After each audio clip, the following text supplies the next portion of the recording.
The final song is one of the oddest experiences I've had in gaming. It is the final boss of Drakengard 3, a character action game from the demented mind of this perverse creature. Yes, spoilers, don't worry, you weren't gonna play it anyway, but I'm not actually gonna delve that much into the story. In fact, the only establishing information you really need is that this game involves 6 powerful witches, I guess, and that it includes a good deal of meta-humor. Also dragons. I'll go into more of the game at the very end, but for now, that's all we need. Now, typically, to analyze a boss, it must be done in the context of the game. The mechanics must be explored before you can talk about how they're being tested, exploited, or used to make a point. I don't have to do that here. You could attach the final song to Nintendogs, and mechanically it would feel as at home as it does here. This fight is a work of art. Well, this dog is a boy. It is a beautiful, mesmerizing, and puzzling piece, but ultimately, it is a joke being told at the player's expense. If you, Souls veteran, DMC enthusiast, and Kingdom Hearts Remind enjoyer told me this was the hardest boss you'd ever encountered, I wouldn't question it. To put it simply, this boss is mean. It is really mean. And I don't mean hard, I mean genuinely hostile towards the player. And while that may seem an odd thing to try and achieve, I'm gonna talk about how the devs pulled it off, and why I think it's worth talking about. So, without any further ado... Whoops, that audio was way too loud. Allow me to set the stage. You've put 30 odd hours into this action game. You've fought through hordes of enemies, unlocked powerful weapons, bested bosses, and made your way through multiple endings. And now, you're here. The last level. The true ending is just in reach, and...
This boss makes an impression immediately. This is a brand new control scheme, a new mode of gameplay. There is zero tutorialization, you have no freaking clue what you're supposed to do, and you quickly learn that a single mistake spells death. From looking at the footage, it may seem obvious, but it feels different when you're in the moment, I assure you. You have yet to gain your bearings, and already you're in an all-or-nothing situation. You're going to mess up. I haven't played Drakengard 1, but I know it presents a similar scenario as the final boss. You're supposed to send a ring out to negate the boss's ring, but that approach here will get you killed. For the average player, this is a middle finger, and to the returning player, it's arguably an even bigger one because it directly subverts your expectations. Upon the first of your many deaths, you are treated to the punishment this boss has in store for you. Suspense and boredom. You only get one opportunity per about a minute to attempt to learn what you're supposed to do. Meanwhile, you need to watch this intro before each try. And since you're liable to die immediately the first few tries, you're probably already sick of it before you even begin the fight in earnest. From the first impression alone, you're given the most valuable information to have about this encounter. This boss does not respect you. Moreover, it does not respect your time. This is the crux of the challenge in this fight. contending with the fact that you will be spending a lot more time than you know you should on it because of the many ways this boss will disrespect you, and going through the emotional and mental turmoil of the waiting process. You'll see how this idea develops throughout.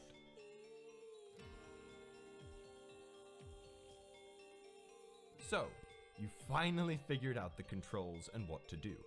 Every face and shoulder button does the same thing, and you have to press whichever one you want when the ring collides with you. Yes, this is a rhythm game. Once you understand what you're supposed to do, you realize, it's not that bad. The boss sends out rings in time with the music. It will take a measure to send them out, and you respond in the next measure like so.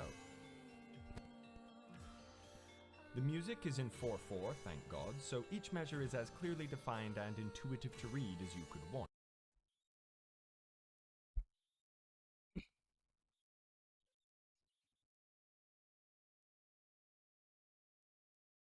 Apparently, there's reports that some people have just straight out learned to read music, or were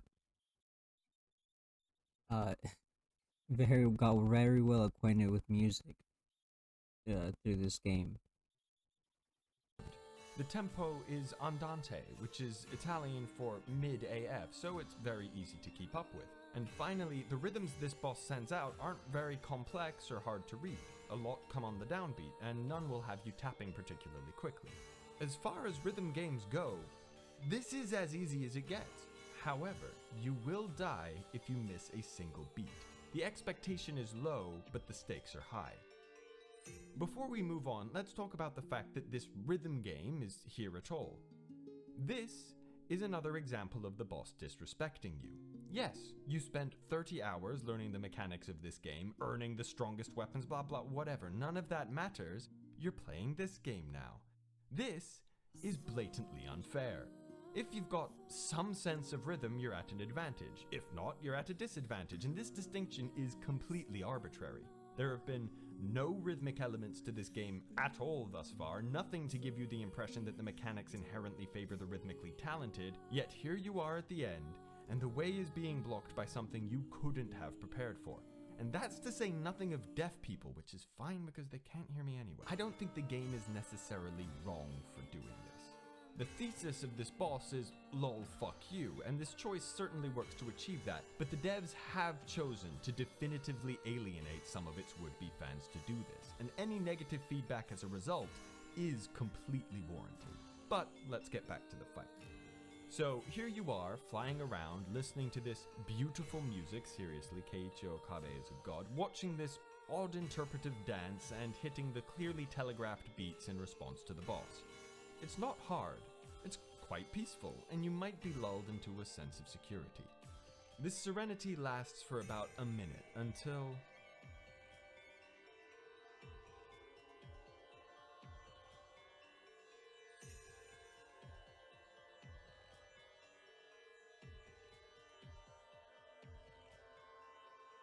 the tempo rises and the next section starts. Still, it's not that bad. The song hasn't gotten that much faster, and the rhythms being sent out are still quite simple, but you just felt your stomach drop because of what this development implies. Remember, I said this game features 6 witches. Now that you've seen the second appear, and you notice the flower has 4 empty petals, you finally get an idea of what this ordeal is going to entail. This is going to be a 6-phase boss fight. Is Drakengard the Dark Souls of Nier? And you're not even halfway. The fear will start setting in, but nevertheless you push on, and eventually something will happen. The camera will zoom out and take on a bird's eye view. Since you'll likely be focused on the rings, you may not even really clock what's happening at first, but yeah, it stayed static during the first phase, keeping your character at the center of the screen, but the camera moves now, and you may find your character a little hard to see. Not really a big deal, everything you need is being clearly represented, and shortly after, the phase ends, and again the tempo rises as you enter phase 3. Something to note is that the first ring of every phase is on the downbeat. This is to help you acclimate to the new tempo. It would be really easy to mess up if a phase began with a ring on the second or fourth beat of the measure. How considerate. Now, it doesn't take long for this phase to get a little screwy. You'll notice the camera is far more active than before. Whereas the last phase introduced a slow, consistent zoom out, here you'll see it bob up and down. Each measure you're dealing with a different perspective. You'll go from seeing the rings from above to seeing them from below. It can be a little disorienting in of itself, but what's worse is when the camera faces the rings directly. You can't actually see the rings approaching you. You can only guesstimate their proximity based on their size. I keep saying this, but it's not that bad. If anything, it's a positive. The screen is more visually interesting, right? Anyway, you've made it halfway. Congratulations! We got to phase 4. And this is where you're going to die. For the most part, it's your standard fare. The tempo increases yet again, and you keep going as you have been. In fact, the camera is playing a lot nicer than it did before. It isn't making as erratic movements, it's just slowly panning down. But it keeps slowly panning down until, once again, you are eye level with the boss, and it sends 4 rings at you. 4 rings is actually one of the best measures you could hope for. You just have to tap to the beat. However, thanks to the camera, these rings completely fill the screen as you tap away, and once they're gone... Where am I? What is... Wait! The camera zooms in past your character, and you can no longer rely on your visuals to time your beats correctly. Since this is a rhythm game with one button, you technically don't need visuals. Nonetheless, you've been absorbing them. Whether or not you've been relying on them doesn't matter. They've been a part of the equation this whole time, and this subversion is likely to throw you off regardless. You'll see the ring approaching the part of the screen where your character usually is, and you will press a button too early. It's a nice touch that this zoom happens while the screen is consumed by flashing lights. I don't think this trick would be nearly as effective if you saw the zoom occur. You could mentally prepare. Instead, your character is suddenly gone and you have to act while you're computing what just happened. It's great. Just great. I'm going to take a break here to remind you all of something.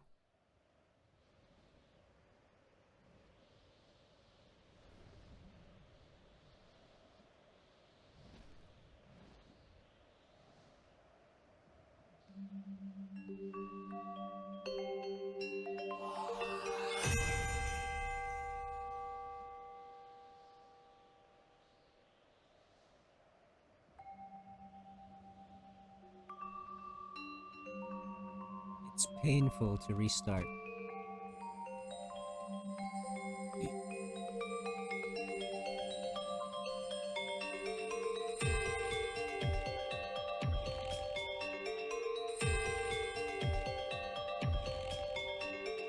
We've been merrily going through this fight as I hold your hand, and going through it in one go like this, well, it's not that bad. And you're right, it isn't. So do it again. This is when the boss fight really starts. You have to do all that again for 3.5 minutes before you get back to where you were. And remember, no mistakes. Going through the fight now hits different.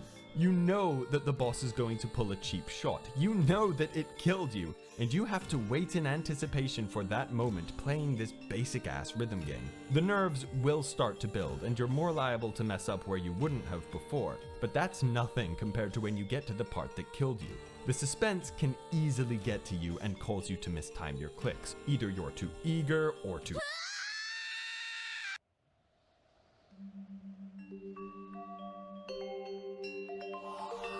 Personally, I found my progress in this boss quite linear. In every attempt, I'd get further than I did the previous time, or die in the same spot.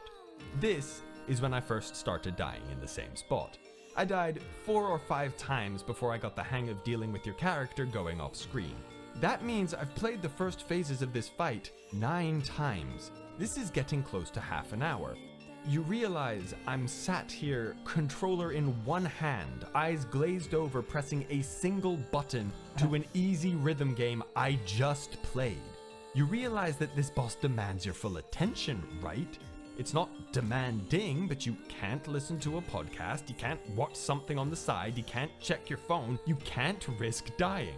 You just have to play the same game of Simon Says over and over, waiting for the moment where Simon pulls a gun on you and tells you to duck. I didn't say Simon said. Nonetheless, you power through for quite literally no good reason, and you get back to where you were.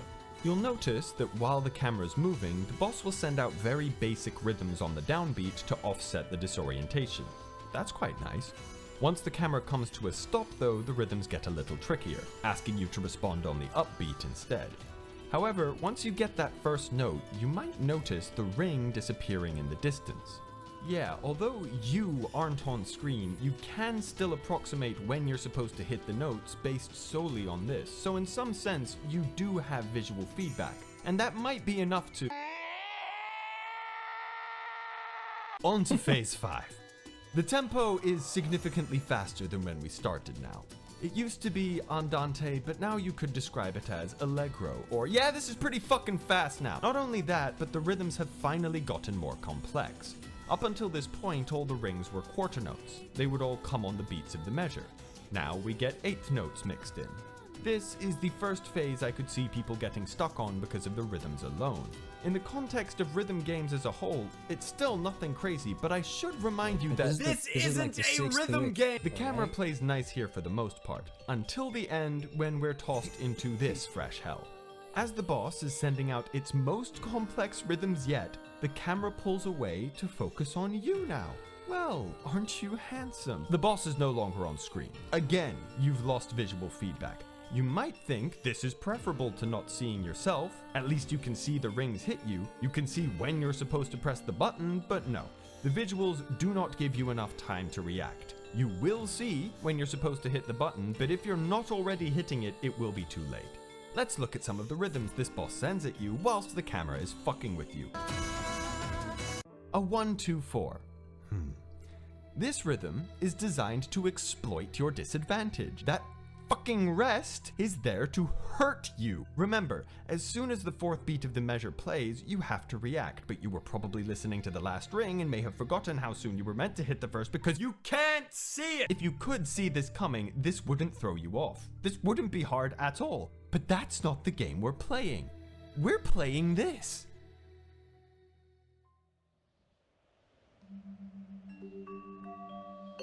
It's 4 minutes later, and you're back here. What's the next rhythm?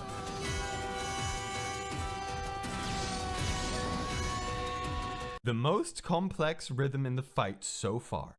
The fastest you've been called to tap the button, and no visual feedback. Disrespect. This is about the part where you might go, I'm starting to sense a little hostility here. The pattern has been established. The camera is going to play very dirty, and you are just going to have to cope and seethe about it, okay? Fuck! We did it. The final phase.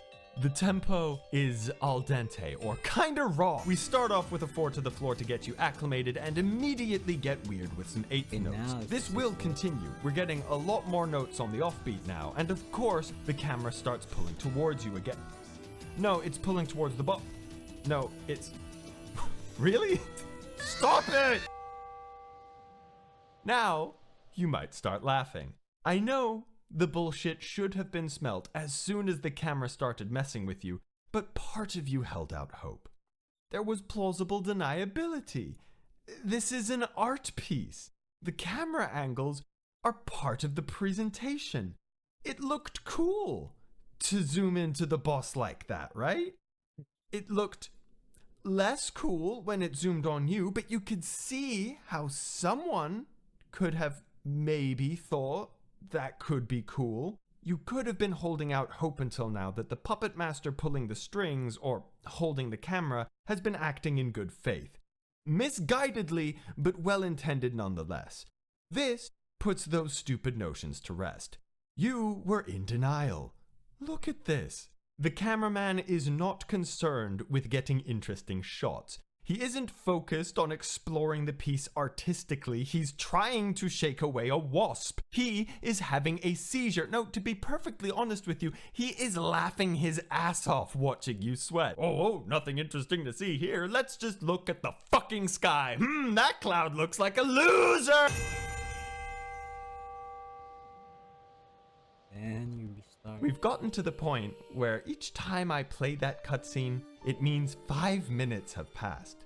You've been at this for too long for how hard this should be. Now, I have spent ages on particular boss fights. Smo and Ornstein, Virgil, over a day. Virgil, days. Yozora, weeks. I love a good challenging boss fight. I spent hours on end bashing my head against them, and when I won, I went back to spend hours more. Why? Because I was having fun. The gameplay is fun. This isn't fun anymore. To be more precise, in action games like those, or like this game apparently is, you have options. You have a variety of offensive and movement options, a variety of evasive and defensive options, a variety of strategies, different modes of approach. With each attempt, you can try something different, even if that difference is small. Hell, even if you try the exact same thing, that is a choice you're making.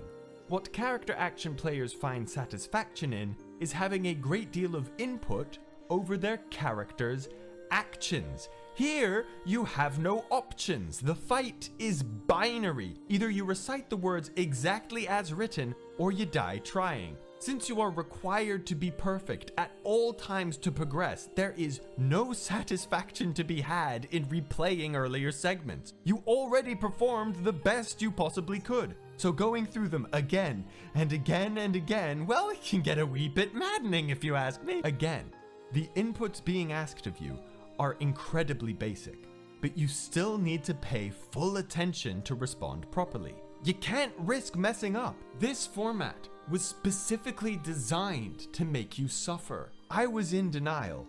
I think you heard me enter anger for a bit. This is when I started bargaining. I started looking for options where there otherwise were none. Turn up the effects volume. Turn down the music volume. You know what? Mute the music. This isn't that bad. This actually helps. That was a pretty cool song though. Okay, turn the music back on. What do I do? Now, if you've been paying attention, you may have already figured out the answer. All of these tricks have involved messing with your visual feedback to break your focus on the audio. How do you fight that? Simple. Close your eyes. Don't engage with the screen. The scary man can't hurt you now. Yes, this boss is broken for the deaf, but blesses the blind. Too bad they can't actually play the other 99% of the game. Maybe if they made a team. This is actually a solid strategy. The lesson that this boss is hammering into you is that rhythm is king. Nothing else matters. So yeah, focus on the rhythm. Keep your eyes closed. If you can commit to that decision. I couldn't. Personally, I got very stressed in the darkness. I would eventually peak and that would tend to screw me. I had also grown too dependent on the visual feedback. Although it couldn't be trusted to show you when to hit the rings, it showed you how far along you were in the fight. You could make visual landmarks and anticipate certain rhythms. Yes, you could do that off the audio alone, but I'd start doubting myself. Is this the second or the third phase? I know it shouldn't matter, I just need to respond to the audio, but the fact I had questions in my head at all would throw me off. I wanted to, but I legitimately got too stressed out. However, I think there's something clearly intended by the devs here to keep you from looking away. There's a reason this boss looks the way it does. It's interesting. It's beautiful. It's something you probably want to look at. The white girls are trying to dance. It's hilarious. Part of this experience is the visuals. So far, the most remarkable part of this experience is the visuals. So, while it is ass, I'm going to eat it. This is what the boss does to you. It makes you your own enemy. You're going through the stages of grief, and I am depressed. It's not that I accept that I have no options. I'm just not gonna do anything about it. We're in the final phase. Let's just let it happen. So this phase 2 culminates with the hardest rhythm so far, 5 rings in the measure, the fastest we've had to tap, and as you know, the cameraman is hashtag Harlem Shaking or something funnier. This is easily where I died the most. Partly because I was trying out weird, different methods, but partly because this is just really disorienting, dude. But you start making your way through it. Perhaps inch by 5 minutes later, but you see the light at the end of the tunnel. And before you know it, the tricks are done. You hit the last note. It's over. You know, in retrospect, this section of crazy disorienting movement really doesn't last that long. In fact, none of those screwy moments lasted that long, actually. They just felt longer because you didn't know when they would end. Now you do. And you know what? In the end, it wasn't that bad. What do you do? What do you... No. The white girls, they've synchronized their periods. I'm gonna cut that out. 7-phase boss fight. A Macarena. This is when the fight starts. Everything you've been through was just a prelude to this phase. You may have built a sense of confidence. I've been through all those other phases. I can make it through this one. They've been growing consistently shorter as the tempo rises. Surely this one can't last too long. Oh. Phase 6 lasted 25 seconds. Phase 7 is 2 minutes. You're going to have fun. The reason this phase lasts so long is because the tempo actually slows down here. We're back to where we started at a walking pace. The tempo can slow down as well. Maybe that's something to take note of. Anyway, it doesn't help that the tempo is slower. When she sends out a whole measure of eighth notes, you'll still be tapping faster than you've had to yet. And yes, she'll send out whole measures of eighth notes frequently. She's not going easy on you anymore. This phase is a victory lap, or I guess you died lap of all the bullshit you've been through. Every established trick in the book, she'll use them in the order you encountered them. Your only solace here is knowing that she's not going to pull anything out that you can't expect. You've seen this all before, right? Of course, you can't know that until you get there, so maybe that's not worth much. But if you clock that she's cycling through these tricks in order, you can anticipate. Anyway, let's go through. Start off with a zoom to a bird's eye view. Child's play. Next comes messing with your depth perception. Is this even a trick? Easy. Then we zoom into you, and all you're gonna do is send 2 eighth note couplets? What a waste. I could do this with my eyes closed. We know what's coming next. A zoom into us. And again, she squanders the opportunity to mess us up by only sending 2 quarter notes. Wait. No. Wait, what? 2 eighth note couplets again? I guess I can't do this with my eyes closed. No, not the cutscene! This is the one part of the fight I might have to call BS on. Listen to this. Did you hear that? That is a single beat, if I'm not mistaken. For whatever reason, the sound design is just wonky here. Even those that were able to commit to playing with their eyes closed are likely to get screwed. Was that the intent? Was that intended? I don't really know, and it doesn't even matter if your eyes are closed or not, you can't see anything anyway! The one solace you get is that once you die to it, you get a glimpse of your mistake. Oh, there were 2 rings. Fuck. Well, now you know for next time. Next time. 6 minutes from now. This is bullshit, right? So far, you've been told that rhythm is king, and if you focus solely on that, you'll be fine. This implied that for how mean this boss could be, it was ultimately fair. You could plausibly do it in one try, but not this instance. But is that unfair? I've given this a lot of thought, and ultimately, I'm gonna have to say no. Here's an analogy I'd like to run past you. Say you're playing a platformer. There are no lives, you can retry as much as you'd like, and you reach a section where there's a pit hidden in the floor. You have no way to know it's there was no hint at any point to be wary of hidden pits, it comes completely out of left field, and you will die to it. Is that unfair? You might say, yes, the game didn't warn you at all, but you can try again. If you don't know, now you know, nigga. Your death was the game warning you. As there's no in-game penalty for death, you just have to start over, and now you know it's there, you can avoid it. In a scenario like that, I don't think I would call it unfair. Unfair implies that you have no reasonable means of recourse, that you're forced to rely on luck to overcome it, that you were punished for no reason. In this scenario, the reason is to teach you to avoid the pit. I have to evoke the meta of video games to make this claim, but ultimately, The pit isn't unfair. This boss isn't unfair. For a rhythm game, do you know what it is? Disrespectful. It is mean. It is very, very mean. It is the cheapest shot that can be thrown at you while still barely, technically qualifying as fair. It serves no purpose but to frustrate you, yet you can still overcome it. I mean, if you want to talk unfair, this could be so much worse. How do randomly generated rhythms sound? How about random camera angles, random skips to different time signatures? Imagine you couldn't learn the boss. You just had to hop in each time and hope for the best. For all the disrespect this boss throws, it does remain consistent. That's why my progression has still remained linear throughout. Once you know what to look out for, you can master it. After I got through each tricky segment, I never died there again. Each of the earlier phases just became a formality I needed to suffer through each time I attempted to progress. That's what this boss is, right?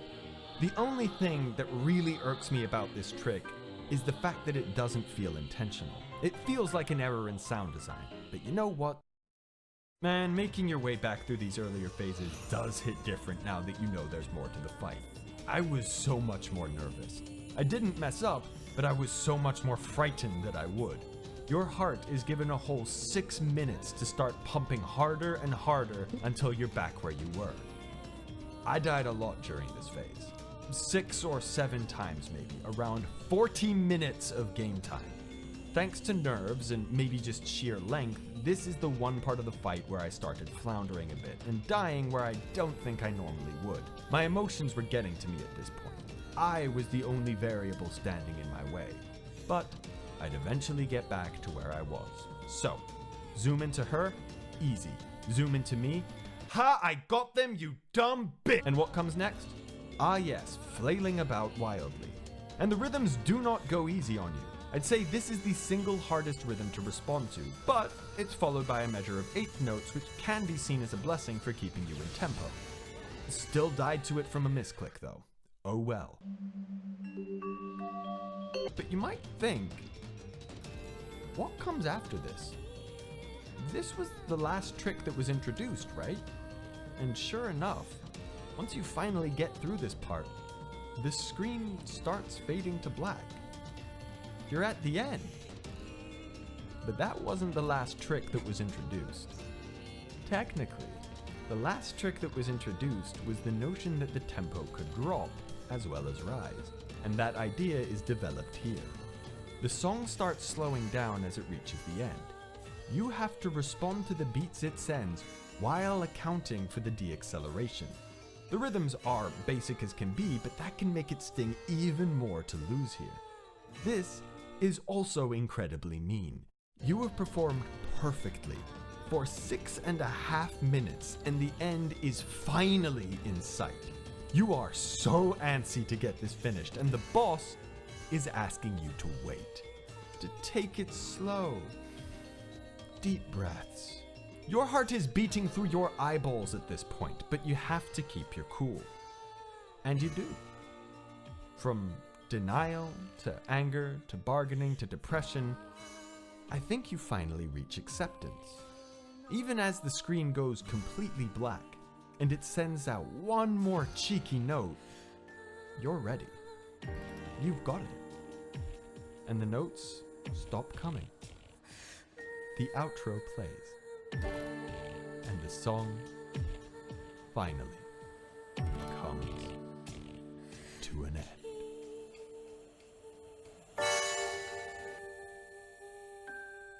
Oh yes, the screen is pitch black. The song is finished. There is no indication for when you could possibly hit this final fuck you. Hey, Zero? And then the cutscene starts. You have to hit this final note at some random point in the cutscene. Let's have a peek at what that looks like, shall we? Hey, Zero? Yeah? I had a lot of fun. I would have cried, but I was laughing too hard. This this is when the fight starts. Remember, I said this fight was binary.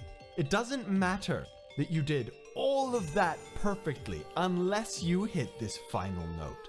And I'm not kidding when I say there is at first no indication as to when you're supposed to hit the button. It is impossible to respond properly. The only way you could know when in the cutscene you're supposed to press the button is to die there. This is a pit. And of course it is. This is an art piece, fully aware of how mean it's being. So of course it ends. It has to end with the cheapest shot it could possibly take. Fuck you. This is what the fight was always building to. The notion that you couldn't trust your eyes and that you had to rely on rhythm was just so you could feel the pain of having that assurance violated. The fact that elements like the camera tricks and tempo changes were introduced before being developed was to build a sense that this boss was following some conventional structure of progression, only so you could be more effectively blindsided by this. And if you didn't clock when exactly in the cutscene you died, which, you didn't because you were blindsided, you're gonna have to do it again.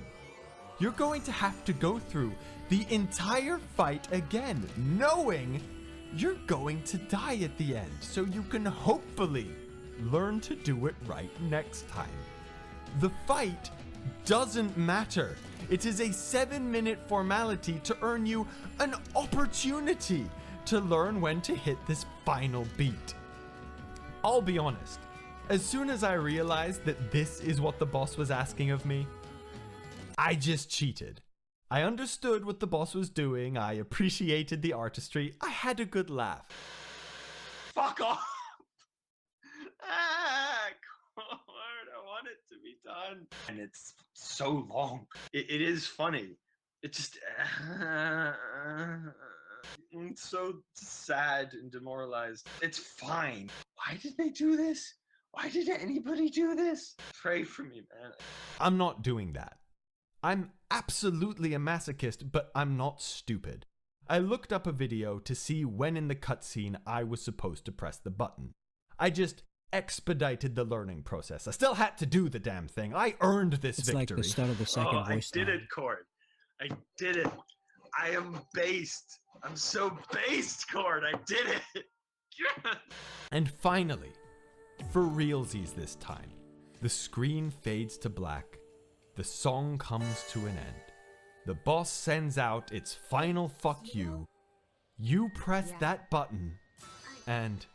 I had a lot of fun. Boy, did I! You cheeky queef! Go away! I don't want to play with you anymore! I'm going to vomit! So that is the final song. Ultimately, it is a fight against the director more than anything else. It is a meta joke being told at your expense. You can see how funny it is, but you really can't laugh at it in earnest until you beat it. There is no pretense. Your enemy is the fourth wall. Your enemy is your general understanding of how games work. The final boss will test the skills I picked up throughout the game, right? No, it's Guitar Hero. The screen exists to display useful information, right? No, it is there to murder you. A cutscene is not gameplay, right? No! In fact, the epic conclusion to your input in this game will be an awkward fart in the background of a conversation. Typically, bosses test your skill. The difficulty lies in how strictly they test you. This is the equivalent of taking a Latin exam in math class while the teacher is trying to light your hair on fire. There is no point to this besides the hilarity of the scenario. You could shave your head before the exam, but now the teacher is just laughing at how stupid you look. It's a game, and the enemy is your own mind reacting to you playing it, having you stew through indignant thoughts as you absently tap through the first phase for the 15th time. This was never about rhythm. Still, for a rhythm game, I'll say it's not that bad. But no, this was about Yoko Taro intentionally making something otherwise simple so hilariously infuriating to learn. One hit and you're dead. No checkpoints, curveballs like clockwork, 7-minute runtime, all to lead up to the cheapest trick in the book. Fuck you, sir. I loved it. Why did I do this? Is this a deconstruction of the 3D action genre? All that these games ultimately boil down to is pressing a button at the right time, dealing with a shitty camera, and dying? Or is this a deconstruction of the medium? What are games about? Well, I think engagement in gameplay is a good answer. It's not about winning, it's about getting there, about playing. But here, your engagement is being leveraged against you. Gameplay is your punishment. We already did it. It's done. Yes, but we've got to do it again and again. And again and again and again. Different angles. Different angles. 7 hours. So, the gameplay is punishment. The visuals are there to obscure. The challenge is arbitrary. The music seems to act as expected until the very end when you get that impossible last note that is off rhythm. And you cannot win without metagaming. That last note is a cheap shot that is only fair in the meta sense that this is a video game, and you can retry it. It necessitates you to break your immersion, and doubles down on that by keeping you concerned with gameplay during the cutscene. Almost everything here directly defies convention. Except for the notion that this is a boss, and you can beat it. It isn't impossible. It presents the idea of an unfair, impossible, ludicrous boss, but it doesn't actually commit to being that hostile because, well, that would be shit game design, wouldn't it? This isn't just a shart piece that defends its lack of quality by waving around the title of subversion or deconstruction. I could create a subversive deconstruction of a boss fight, and I don't even code. There's a link to a Google Doc in the description. There, that's my boss fight. Doesn't that defy convention? All the choices in the final song are intelligent and purposeful. It isn't just irreverent of convention, it is directly exploiting it. It isn't just cruel, it is clearly intended to be cruel. And it keeps its cruelty within reason. It makes concessions. The 4/4 time signature, the downbeat notes after each tempo change. Things like these make the elements of cruelty stand out for what they are. This fight is a really solid example of knowing the rules before breaking them. The devs knew what they could get away with, and it turns out you can get away with a lot of bullshit as long as you keep things consistent. And to what end? The mechanics, the music, the presentation, the dance choreography, the camera, and all the disrespectful elements, all of them have some meaning that correlates to the story. And I'll shoot some bullet points at you during the credits because there are some really thoughtful touches, but that's not what this video is about. I chose to bring you through this fight with as little establishing information as possible because I thought the experience of the fight alone spoke for itself. So I ask again, to what end were these subversive choices made? Well, it's a pretty good joke. A cruel, absurdist joke, but it made me laugh so much that I wanted to share it. I said before that it came at your expense, and while it certainly feels that way, at the end of the day, this joke is coming at the expense of the game. I'm laughing at the game. It compromised itself for the sake of this punchline. The game as a whole is arguably worse for its inclusion. Deaf people can't fucking play it. That is risky. And while this risk is not going to pay off for everyone, it is something to respect in a AA title. Sure, some of it may be down to novelty, and my god, I hope it stays that way. Please, don't copy this. And some of it may be down to the Stockholm effect. I'd like to think I'm not just rationalizing pointless suffering in this video. Make very bad decisions, everyone! You'll get some great stories out of them! But I think it was well executed. And I guess that is the final song. A bad decision, well made. A very good joke, in very poor taste. And I got a great story out of it. 2 out of 10. Wouldn't recommend. Thanks for watching. I hope you had a lot of fun.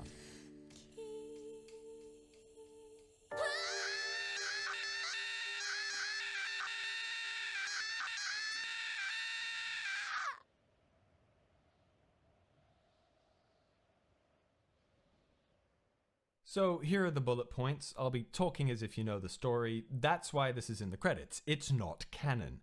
First, most obviously, the fact that this is a rhythm game because the intoners use their songs to fight. That's neat, even though the format still comes out of nowhere. Second is the fact that you play for the first time as Mikhail alone here. Mikhail, who has persevered through this story while receiving nothing but neglect, abuse, and disrespect from you. And of course, that is what you're going to receive in this fight. From Zero, no less. Yes, this is Zero. I'm pretty sure that's why this boss is such a bitch. But Mikhail always stayed upbeat and optimistic. He always powered through, and that's how you're gonna get through this. So, of course you play as Mikhail here. He's the only one who could get through this. Third is the way the visuals of this boss are your enemy. You are fighting the flower. You are fighting the intoners. Beautiful, yet terrible things. It's a clever touch that the fight presents you something you are worse off for looking at. It's hard to look away, but that beauty will be your downfall, as it was for many of the intoners' followers. That's a pretty good touch, I gotta say. Fourth is the dance choreography. Each sister's dance actually I'm not gonna lie, I have no fucking clue.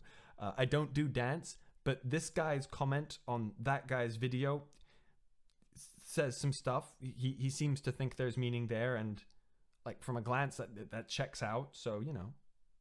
These may or may not be meaningful touches. Fifth is the camera tricks.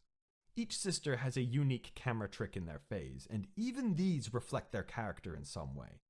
5 pans out and looks to the ground, as she is concerned with the totality of earthly pleasures. 4 takes away your depth perception, because her perception of the world is similarly narrow and lacking. 3 zooms into herself, reflecting how she turned those around her into puppets. She imposed her will over theirs, while 2 zooms into you, because she invested herself so fully in others. 1 zooms everywhere until she lands on the sky. I don't really get 1. I think she was into philosophy or theology or something. She was looking everywhere for answers, as this commenter put it, so maybe that checks out. 0 uses all of these tricks because all of these sisters are ultimately aspects of her. You could also argue that her unique trick was the fade to black, which reflects her and the flower's goal of ending it all in their own way. 6th is the fact that the boss relies on meta elements to challenge you, that every element of this fight is somehow leveraged against you to make you miserable. Well, I think that's just what it feels like to be a character in a Yoko Taro game. I think this is a moment of self-awareness about the absurd bleakness of this series. You get to see in no uncertain terms that the being who constructed this world, this story, and these characters is a dick, and it's a pretty fitting note to end on. Hey, this video contains spoilers for the whole... The final song is one of the oddest experiences.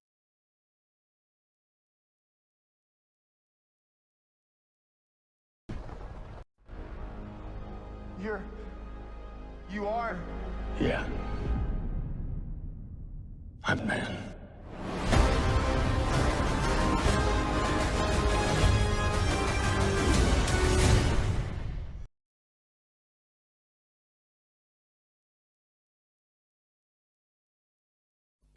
My name is Giovanni Giorgio, but everybody calls me Giorgio.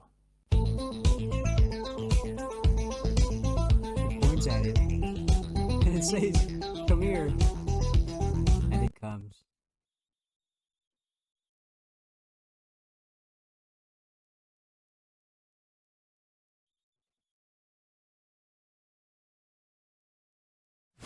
I'm not the hero the world wants, and I'm not the hero the world needs, but I am the hero that the world gets. Man, look at that body. Before my uncle died, he told me I was special, and I'm gonna prove he was right. Whoa. Ow. I'm gonna fight all the bad guys and be a hero. Masked criminal Spooderman strikes again! Whoa, they're posting pictures of me. Hey, I'm here to save the day. Oh god, Spooderman, please don't! It's in my mouth! Spooderman, help me! Mary Jane! Not again.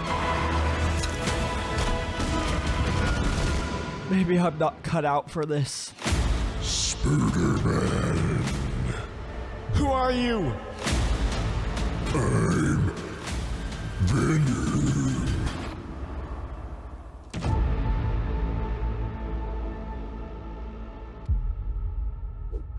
Oh my. My name is Giovanni Giorgio, but everybody calls me Giorgio.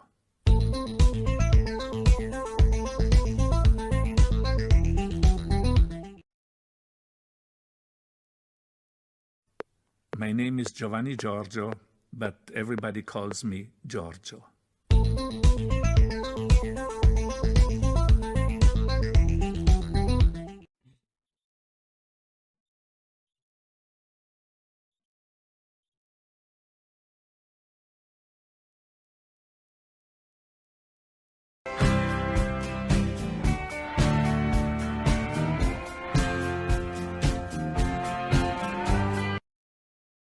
That's actually really impressive.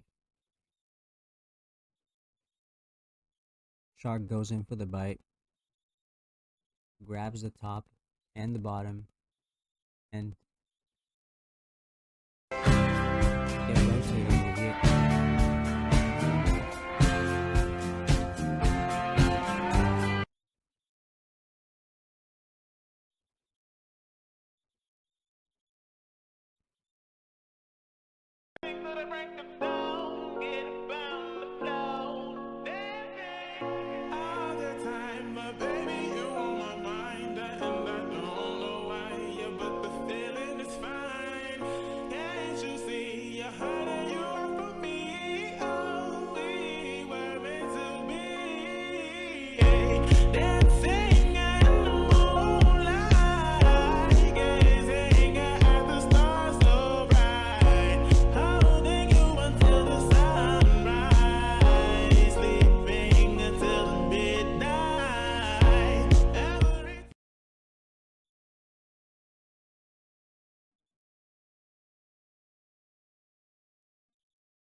So another great thing about life is making new friends. Anyone can be your friend, even that guy.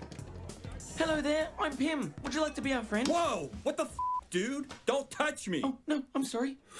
Dude, what the f? Why are you f***ing here, man? You're so old. Where's your wife? Go home to your family, dude. Well, I mean, I'm not that old.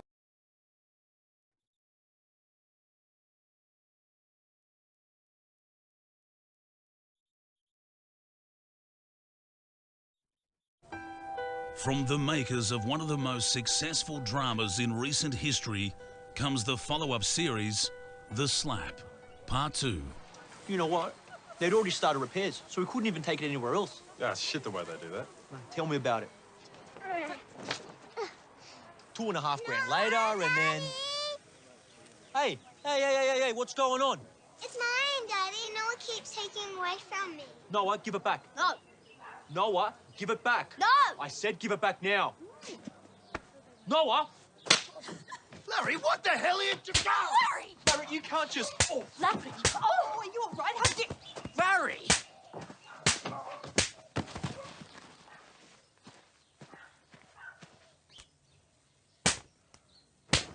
Not the kid. Righto, what's going on here? Oh, sir, I'm arrested. Oh!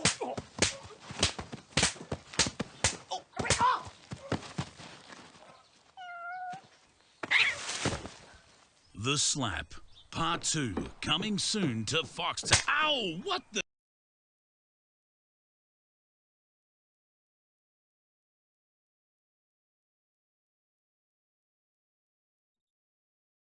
It's official. Me and Miranda are done. Oh, damn, God, are you bro. serious? I'm sorry, Hey, there's man. There's other fish in there's the sea. plenty of other girls to go after. You know what? Fuck Miranda. Yeah, you're right. Yeah, you're right. No, I don't think that's the advice I would give, Malcolm. Hey, the guy's hurt. She's already seen this guy at work. Well, fuck him too. What? Yeah, he's a nice guy. Probably good to her. So you're gonna fuck him? No. Hey, fuck him. Fuck her. Fuck them both. No, not together. Turns out she was cheating on me with him the entire time. Ah, fuck me. I don't think you should do that. Do what? Malcolm! What? I don't think you should do Malcolm. What? I don't understand what you want. It's official. Me and Miranda. That guy's having the worst day ever. Give me that candy. No. Give it to me. Mom! Mom! Hey! What's going on? Mom, he won't let me trick or treat. He says I'm too old. He says there's a cutoff. A cutoff? Yeah. Yeah, well, who made a cutoff? Yeah. Society, he's a grown-ass man. What? He's 11 years old. This is my son. Yeah. He's got a fucking goatee! I'm your mom's toy. He's an early bloomer. Buzz doesn't have a goatee! To infinity and beyond. He's running! Give me that candy. No. Give it to me.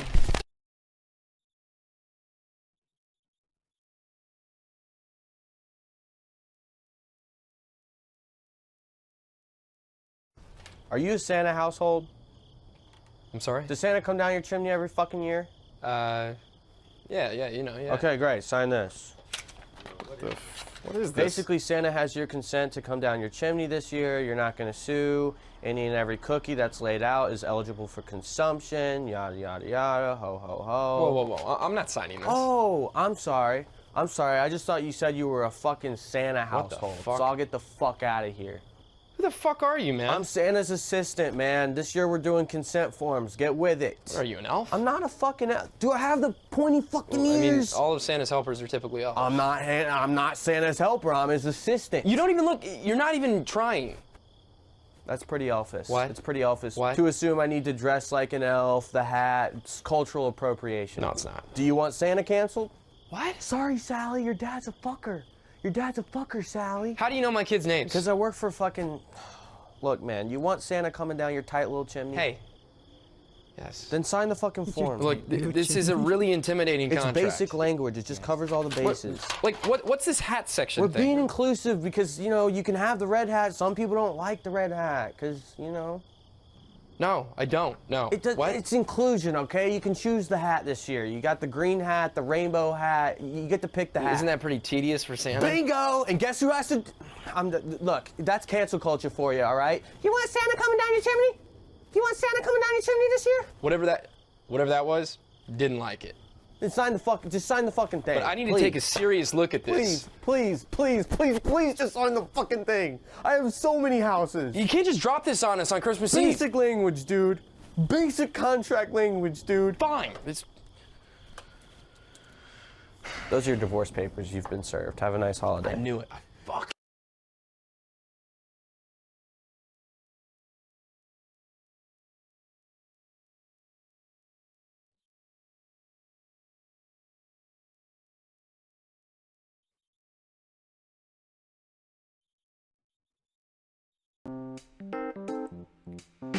Sleep, shit, lack of motivation, eating ass, living fast, sleep deprivation, stomach hurts, feeling worse, trying not to cry aloud, piss for fun, now I'm done, your mom was plowed, don't feel like writing down anything funny, but I still wanna make that YouTube money, wanna get Domino's, share it with a blonde hoe, but I can't find my phone and she kinda said no, why does my back hurt, now I want Deezer, I don't care, in despair, nap time, nightmare, took a dump in a slum, I can hear the neighbors hump, watched a movie, looked at boobies, now I'm kinda feeling groovy.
You raise me up. Oh boy, see that one again. You raise me up so I can stand on mountains. You raise me. Oh, Scheiße!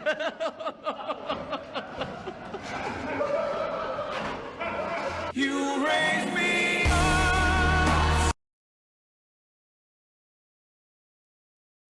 Is my body. Take it. This is my body. This is my body. Take and Oh my God! Peter! He's dead. He's dead, Judas. Let's get the fuck out of here. Can't you bring him back? Isn't that something you can do? They shot his fucking head, man! That's not leprosy! Let's go! Oh my God!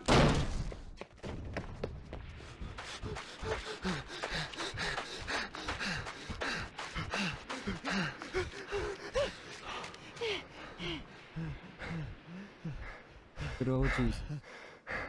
Fucking hell! Everything's over. It's all fucked. I invited them to that dinner, Judas. It was supposed to be me. What the fuck happened?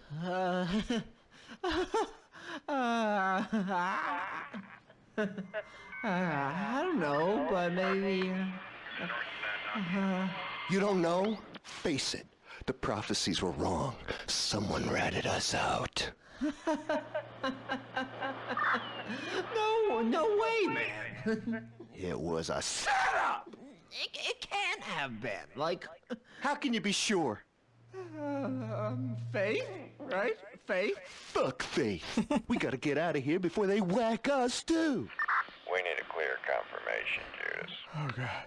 My time draws near. I can feel it. They're coming for me. So, man, are you sure you're, the one? What? Yeah, like, are you really sure you're him? What are you getting at here? Well, you most certainly are a one, but I'm just not sure you're the one, right? Right? Of course I am. I'm the one, you moron. I am the Son of God. I was sent down by my Father to lead his flock to paradise, to atone for the sins of Adam and Eve in the garden. I am of one flesh with the divine and of the lineage of Abraham. I will bring forth a new age, and a new covenant shall be my legacy. I will vanquish all evil in my Father's name. Amen. Amen. Can you say that again, please? Which bit? Yeah, just the first bit. I am the Son of God. Yeah. Say it louder, please. I am the Son of God. Okay. Okay. Now say it slower. I am the Son of God. Louder and slower. I am the... Wait a second. God, this thing never... The Last Supper. You kept calling it the Last. Goddamn, this fucking Supper. Come on. What is wrong? You fucking knew, didn't you? You're the rat. Confess! Look me in the eye when I'm talking to you. Get ready to receive some Holy Spirit. What? Fuck, Judas got made. Go! You covered your tracks well, brother, but not well enough. Jesus!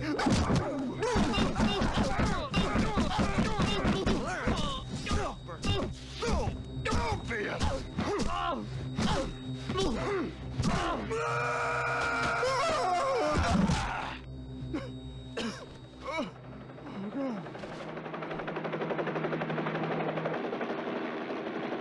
Feds! What the hell are they doing here? I'm sorry, Mary, but I'm about to kill a son of a bitch. when that bullet hits, you better pray I don't rise up and...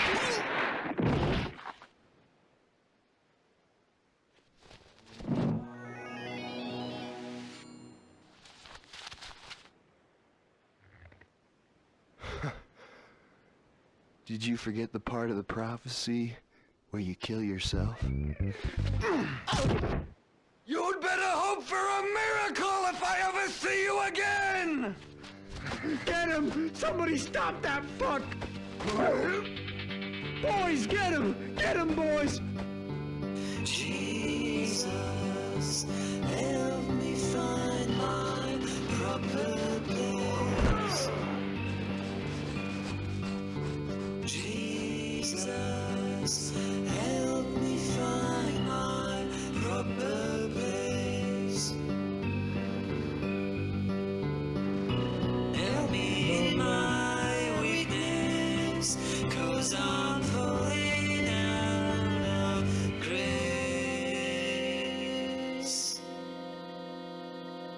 Jesus, Jesus.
Split up.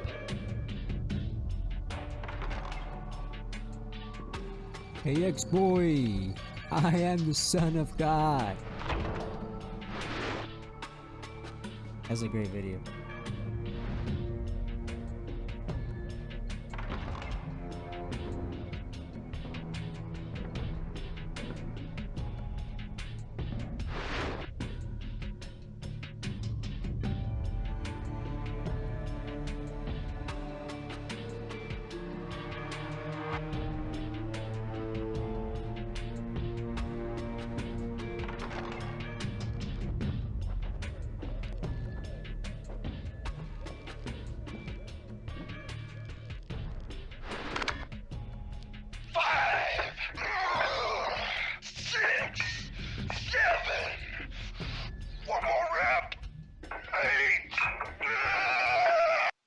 What the fuck is this, man? Where's the body? This is my body! Oh my God! Get the Lord's name out of your mouth, you goddamn!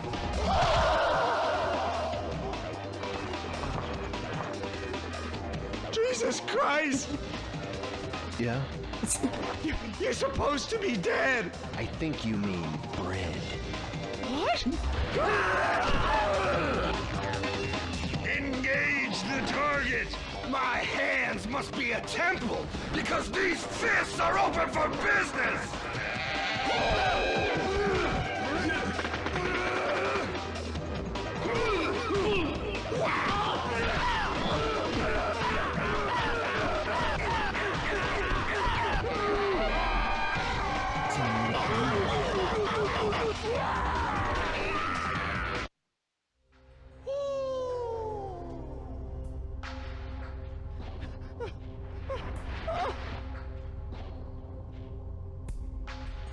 Wait!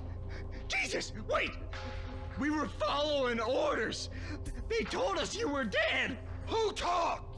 I don't know! But they're building something! A weapon! What kind of weapon?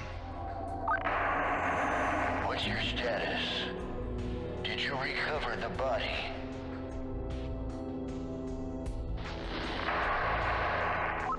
He's alive. And he's coming. He's gonna make the earth as it is in heaven. Full of dead guys! Wait! Don't leave me! Don't leave me here! I'll return I like how there's a random Roman guy here. in 3 days! Maybe. Begin Operation Cleanse the Temple. But the weapon, it's not ready. We need his DNA. And he's bringing it right to us.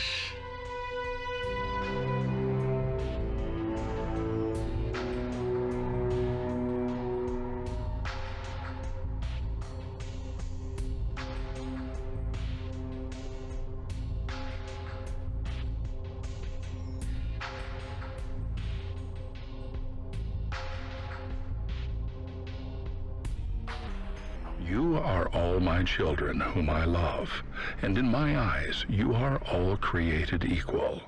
However, those of you who pre-order a plushie are created more equal. He said it, and it was true.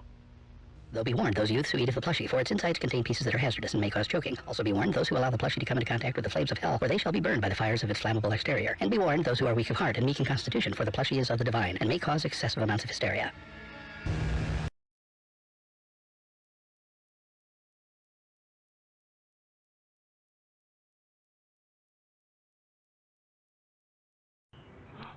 What's coming?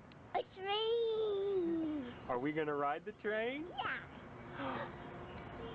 Look at how it goes to us. Oh my goodness. Here it comes. Here it comes. Hey, we gotta be safe. Stand back.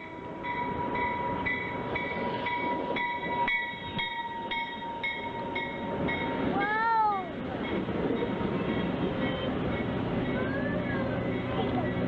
All right, let's get on the train. Okay, step up. Daddy, was it go slower? Yeah. Let's watch that one again. What's coming? A train. Are we gonna ride the train? Yeah. Look at how it goes to us. Oh my goodness. Here it comes. Here it comes. Hey, we gotta be safe. Stand back.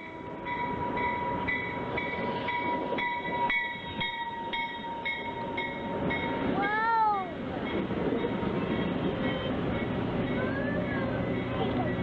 All right, let's get on the train. Okay, step up. Daddy, was it go slower? Yeah.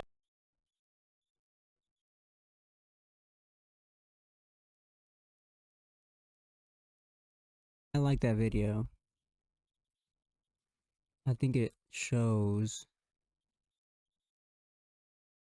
It's a good example of something that I've come to the realization to as I've gotten older. What I realized is that many of us rush as children. We try to rush to grow up, and soon we find that we become adults and we become a bit jaded and very invested in the material side of the world. And I believe it's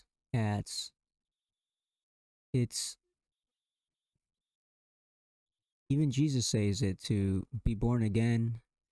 You must see the world through new eyes. Things that are small, make them big, and big things, you can make them small. And you'll begin to see things through new eyes, kind of like this child. Personally, every time that I get onto a train, I'm excited every single time. And it's just something that I feel like in the past, maybe I would have just gotten used to it and stopped appreciating the marvel of engineering and just the big beastly powerfulness of it and the history and all that jazz.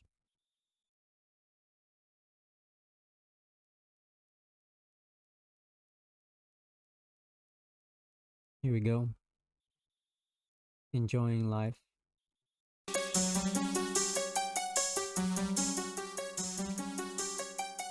yeah.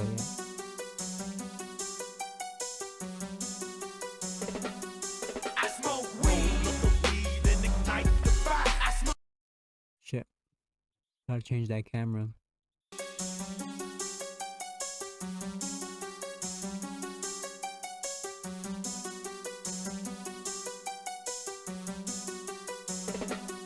I smoke weed and ignite the fire. I smoke weed and ignite the fire. I smoke weed and ignite the fire. I smoke weed and ignite the fire. I smoke weed and ignite the fire. I smoke weed 69, bitch. I smoke weed and ignite the fire. I smoke weed and ignite the fire. 75.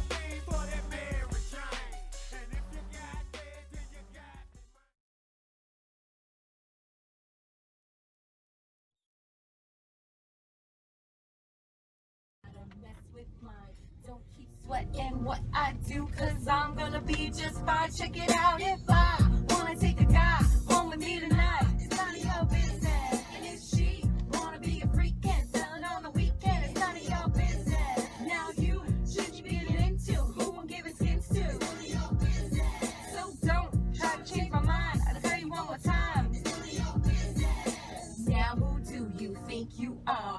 Put in your cheap 2 cents in. Don't you got nothing to do? Then worry about my friends. Check it. I can't do nothing, girl, without somebody. Hello! Ah, I like her little scream there at the end.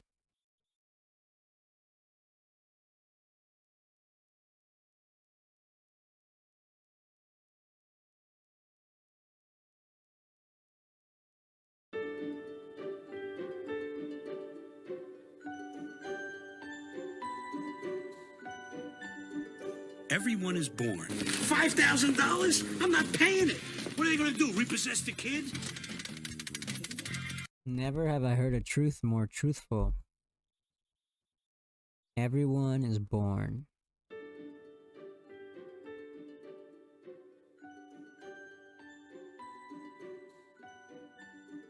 Everyone is born. $5,000? I'm not paying it.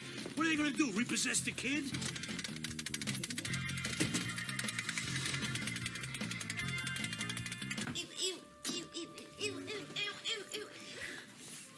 By the time she was 2, Matilda had learned what most people learn in their early 30s, how to take care of herself. As time went by, she developed a sense of style.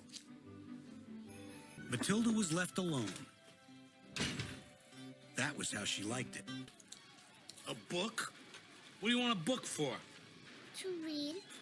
To read? Why would you want to read when you got the television set sitting right in front of you?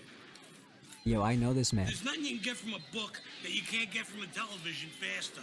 Where are the children's books, please? In that room right over there. Would you like me to pick you out one with lots of pictures in it? No, thank you. I'm sure I can manage.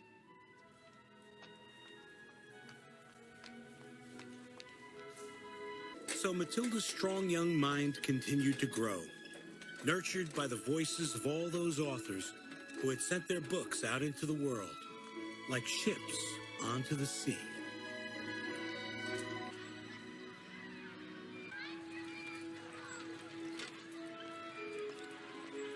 Are you only 4 years old? 6 1/2. You're 4. 6 1/2. If you were 6 1/2, you'd be in school already. I want to be in school. I told you I was supposed to start school in September. You wouldn't listen. I'm great. I'm incredible. I sold it for $2,269. $265. Check it if you don't believe me. And thereby introduced a revolutionary idea that children could punish their parents. My heartstrings!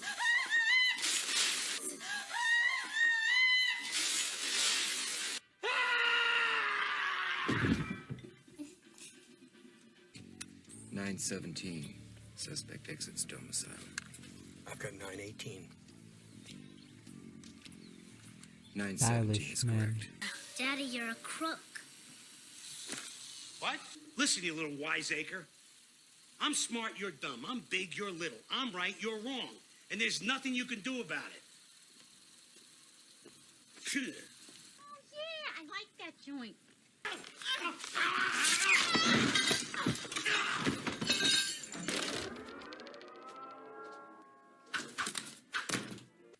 Are you ready to get sticky with Mickey? Hi, Dad. Are you in this family? It's not trash, Daddy. It's lovely. It's called Moby Dick by Herman Melville. Moby what? Moby what? This is filth, trash. Here.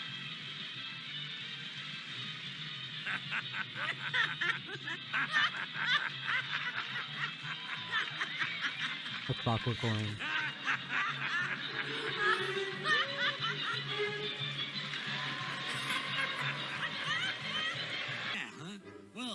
My school is a model of discipline. Use the rod, beat the child. That's my motto. Terrific motto. After all, any school is better than no school at all. You squirts better skedaddle. Was Julius okay? After being thrown out the window? Of course he wasn't okay. Fresh meat.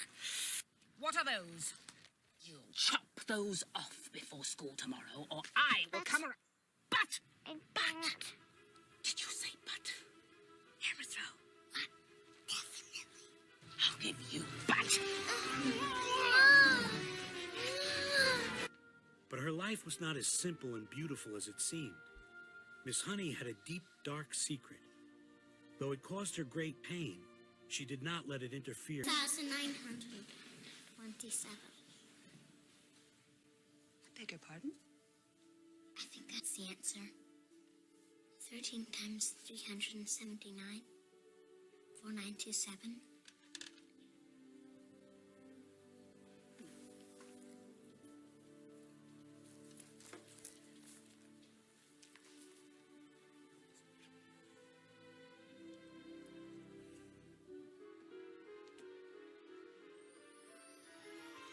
It is. Wow. Wow. Everything. But lately I've been reading Dolls Chickens. Charles Dickens. She can multiply large sums in her head. So can a calculator. Well, What else was she supposed to do? The baby wasn't his. No way, they gotta be implants. It would change your life too if you waxed yours. I'm positive. We don't give money, we don't like charities, we don't buy raffle tickets. material that I didn't see until my second year of... You chose books. I chose looks. Bruce Bogtrotter. Looks didn't choose you. Do you deny it?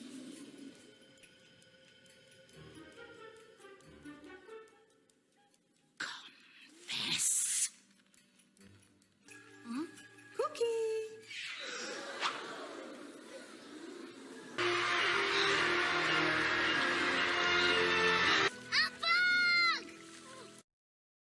Do I look like... Now. She taught us with a poem. A poem? How sweet. What poem would that be? Why are all these women married? I like a joke as well as the next fat person. It's a snake. It's a snake. Ah, it's a snake. Ah. I am God.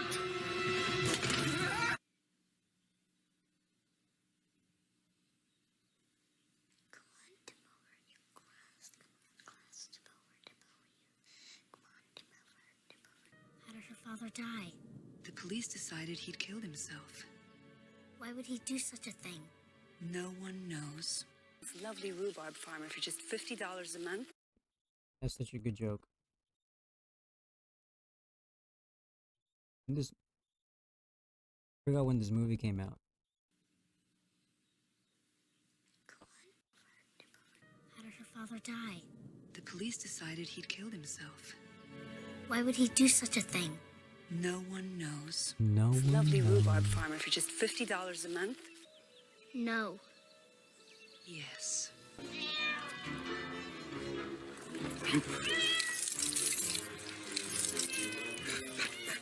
Called me Bumblebee. Come on, fight like a man! Some rats are gonna die today. Wait until she leaves again. Then we'll go get your dog. What?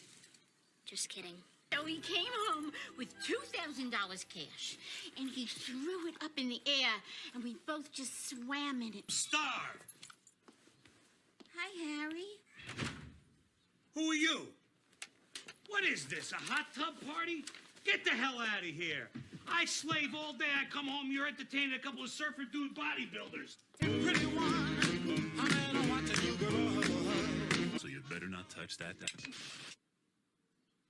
You two men are gonna be in a lot of trouble very soon. It's the female minor. According to a constitutional law book I read in the library, if you don't have one, you could lose your job or even go to federal prison. It's your father who's going to federal prison. And you know where you'll end up? In a federal orphanage. If you cooperate, we'll make sure it's a nice orphanage. The kind with food and teeny-weeny cockroaches. What do you say? There's another crime in the making. Your car is about to run a stop sign.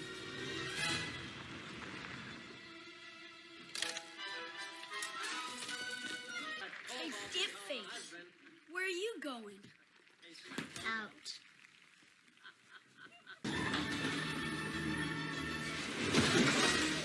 did it with my powers. Okay, I'm gonna watch you with your powers.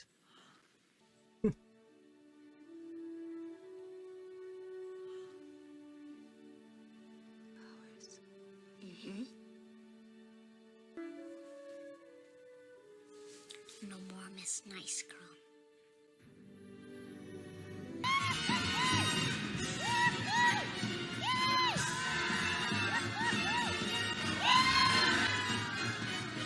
You can adopt me. Look, I don't have time for all these legalities. 1 second, Dad. I have the adoption papers. What? Hey, where'd you get those? From a book in the library. I've had them since I was big enough to Xerox. Matilda? And I never understood you, not one little bit. I hate you.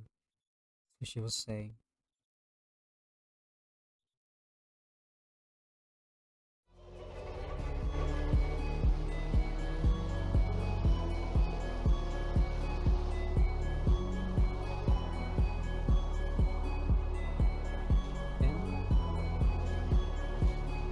Up next, continuation of the book from yesterday. Some reading, just a couple of pages, and before that, we'll get an introduction by Joshua Graham, and we'll hear a sermon by him. Then we'll get into the reading. Also, I got Red Dead on the hard drive, so maybe I'll give that a go.